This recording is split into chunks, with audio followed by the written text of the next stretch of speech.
As for Allah, nothing but Allah. Ba is the beginning of Bismillah. Ta is for taqwa, bewaring of Allah. And tha is for... Então, Chico, uma pergunta que sempre nos fazem nas ruas, principalmente assim, quando as pessoas veem a gente vestido com as roupas islâmicas, qual é a diferença de árabe e de muçulmano? O árabe nada mais é que um povo. Isso é um povo que fala o idioma árabe e eles são descendentes de Ismael através do profeta Abraão e eles constituem um povo semita, é uma raça, é uma nacionalidade. Dentre os árabes tem cristãos, tem judeus, tem muçulmanos, tem ateus, tem espíritas, evangélicos, enfim, tem uma infinidade de coisas. O muçulmano, ele não tem nacionalidade definida, digamos assim, e ele é aquele que crê num Deus único, nos anjos, nos livros, nos profetas, no dia do juízo final e na predestinação. Ele tem essa crença e isso faz dele um muçulmano, independente da nacionalidade, da língua que ele fala, da cor de pele dele da nação em que ele vive. Mas e por que então que tem essa semelhança assim de que então os árabes, os muçulmanos árabes é tudo a mesma coisa e os locais sagrados do Islã são os países árabes e o Alcorão foi revelado em árabe e o profeta Muhammad, que a paz e a bênção de Deus esteja sobre ele, falava árabe? Esse é o ponto. O último profeta foi um profeta árabe. A revelação foi dada, foi feita, foi concebida em árabe. E os locais sagrados, eles estão lá porque foram lá que viveram não só o profeta Muhammad, mas todos os outros profetas. Jesus, por exemplo, não era árabe, mas ele vivia na Palestina, que hoje é um país árabe, certo? E é por isso que esses locais sagrados estão lá. Agora, não quer dizer que a nossa religião é um reflexo da cultura árabe, ou vem da cultura árabe. Simplesmente porque o último profeta foi árabe. E no caso do Alcorão ter sido revelado em árabe, isso foi um outro milagre de Allah subhanahu wa ta'ala. Enfim, Allah tinha que se revelar em alguma língua. Exato, tinha que se utilizar de alguma língua para revelar. Escolheu o árabe dentro da sua sapiência e, portanto, até os muçulmanos que não são árabes tentam aprender o árabe para saber, para poder conhecer a revelação no seu íntimo, né? Para ter um contato mais próximo com as palavras de Allah subhanahu wa ta'ala. Mas não tem nada a ver uma coisa com a outra em princípio. Até aproveitando isso de que você falou de aprender o Alcorão em árabe, porque a gente vê muito assim, o Alcorão em inglês, o Alcorão em espanhol, o Alcorão em português, não deve ser a mesma coisa a tradução. Né? Com certeza que não. Qualquer pessoa que domina mais de um idioma sabe que se lê um texto, por exemplo, do espanhol para o português, que já são idiomas bastante próximos. Se você lê um texto em espanhol e para você traduzir o texto em português, perde-se ênfase, perde-se algumas figuras de linguagem, etc., acaba não dando certo. Então qualquer pessoa que tem o conhecimento de dois idiomas sabe que traduzir de um para o outro, você não vai alcançar todo o contexto daquele idioma. E a mesma coisa acontece com o árabe, e ainda mais com o Corão Sagrado, que é um livro como nenhum outro, é um livro que está acima das expectativas da compreensão humana muitas vezes. Então, se você traduz para o inglês, você tem lá os significados aproximados dos versículos. E um pouco da opinião da pessoa que traduziu sem também. Dúvida, sem dúvida, da opinião da pessoa que traduziu, do momento que ela estava traduzindo, enfim. Assim são os tradutores.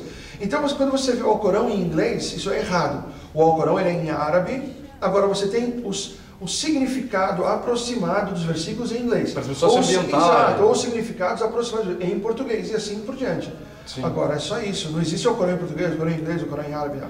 Tá, e eu te pergunto, os maiores países muçulmanos do mundo não são árabes. Não. Né? A gente tem notícias de que Indonésia, que nem fala árabe e tal, são os maiores países muçulmanos do mundo. A Indonésia com 200 milhões. 200 milhões. De mas tem um fato... E a Turquia, que em porcentagem tem 98%, nenhum país árabe tem 98, 99% de muçulmanos. Nem Arábia Saudita? Nem Arábia Saudita. A Arábia Saudita tem 96, 94. E o que são os outros? Cristãos.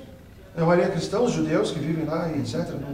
Não tem xiitas, enfim. E isso para mostrar que dentro de um Estado Islâmico podem existir minorias de outras religiões e até são protegidas. Né? Claro que pode. Aliás, o apogeu da cultura, da arte, da cultura judaica se deu no Marrocos, se deu ali no norte da África, sob proteção dos muçulmanos, porque os muçulmanos protegeram os judeus contra os cristãos na Idade Média, ali na Europa. Quantos e quantos judeus não fugiram da Europa? E até hoje, poucas pessoas sabem disso, até hoje as casas desses judeus são protegidas pelo governo do Marrocos, no Marrocos, em Fez, em Casablanca, enfim, em diversas cidades do Marrocos. Então, essa questão de que o governo é islâmico, a lei é islâmica, Mas tanto um judeu como um cristão, por exemplo, pode viver e viveu, e vive com segurança e tem seus direitos assegurados, etc. Até porque tem dentro da lei islâmica tem isso, né? Sim, isso é previsto pelo Corão e pela Sunna do profeta Muhammad sallallahu alaihi wasallam. E você vê como o profeta Muhammad sallallahu alaihi wasallam lidava com os judeus e com os cristãos dentro de Medina e com os califas que vieram depois da morte do profeta Muhammad sallallahu alaihi wasallam. Como é que eles lidaram com a situação? Veja bem, o califado ele se expandiu até a Síria, no determinado momento. Ali eram terras cristãs ali, que eles chamavam até os romanos, para eles conheciam dali, que vinham dali, que eram dominados da dominação romana, anterior ao profeta Muhammad sallallahu alaihi wasallam. E ele tinha muitos cristãos que viviam sob o jugo islâmico, sob as leis islâmicas, mas tinham seus direitos assegurados, tinham as suas propriedades asseguradas, etc. Por que toda hora que, para deixar bem claro para as pessoas que assistem, por que toda hora que a gente fala o nome do profeta, a gente fala sallallahu alaihi wasallam? A gente não só o nome do profeta Muhammad sallallahu alaihi wasallam, nós sempre lembramos o nome dos profetas e dizemos que a paz e as bênçãos de Allah estejam com ele. Isso é uma só para os profetas. Só para os profetas. E isso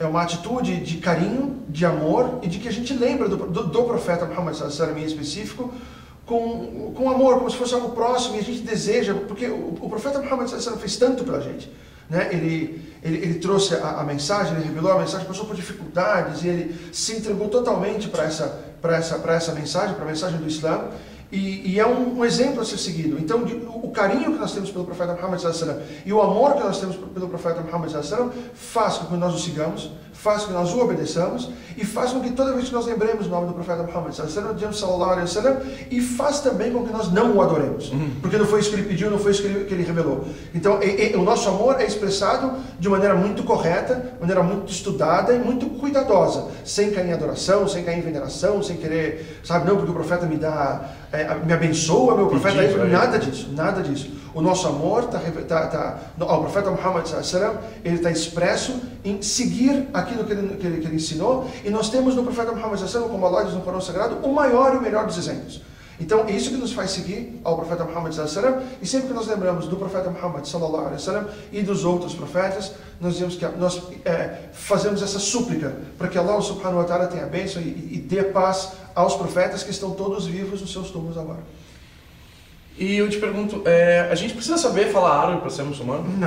Não de forma alguma. Eu diria que para ser muçulmano, não, com certeza não. Para ser muçulmano, basta com que você entenda a nossa crença, que você entenda a crença islâmica, quem é Allah, quem é o profeta, como eu estava explicando há pouco, como é dado em várias aulas, em várias mesquitas em todo o país, em português. Agora, depois que a pessoa se reverte, ela volta para o Islã, depois que a pessoa adquire a personalidade islâmica, adquire os hábitos islâmicos, é interessante de que ela vá gradativamente aprendendo um pouco do árabe, como eu falei no início, para que ela se aproxime da revelação, para que ela se aproxime do real significado daquilo que foi revelado por Allah subhanahu wa ta'ala no Alcorão Sagrado, e para que ele revele, e para que ele se aproxime daquilo que o profeta Muhammad sallallahu alaihi wasallam disse para ele. Allah subhanahu wa ta'ala revelou o Alcorão, revelou o profeta para você, revelou para mim, revelou para cada indivíduo. Então cada indivíduo tem que se empenhar em conhecer esse Alcorão, esse Allah e esse profeta. Para que ele se aproxime mais disso, é óbvio, se você conhece um estrangeiro, você quer se aproximar dele, o que você... Ou ele fala a tua língua, ou tu fala a língua dele. Alguma coisa. Como nos três casos já foi dito, então você se aproxima. E como a obrigação é nossa, como as atitudes partem... O que Allah diz no Corão Sagrado? Deus não muda a situação de um povo, até que o povo mude a situação do próprio coração. Então a atitude parte de você. Então você vai atrás, você vai aprender um pouco de árabe hoje, um pouco de árabe amanhã, palavras-chave, palavras que você sempre está ouvindo. O que significa isso? Qual o contexto disso no Corão Sagrado? E você vai aprender. Tá, mas no caso disso, então, na minha oração, se eu não sei falar, eu posso fazer ela em português até o momento onde eu aprender o árabe, né? Não. A oração em específico, não. A oração em específico, você tem que repetir as exatas palavras que o profeta Muhammad sallallahu alaihi wasallam nos ensinou a repetir na oração, e essas palavras são em árabe.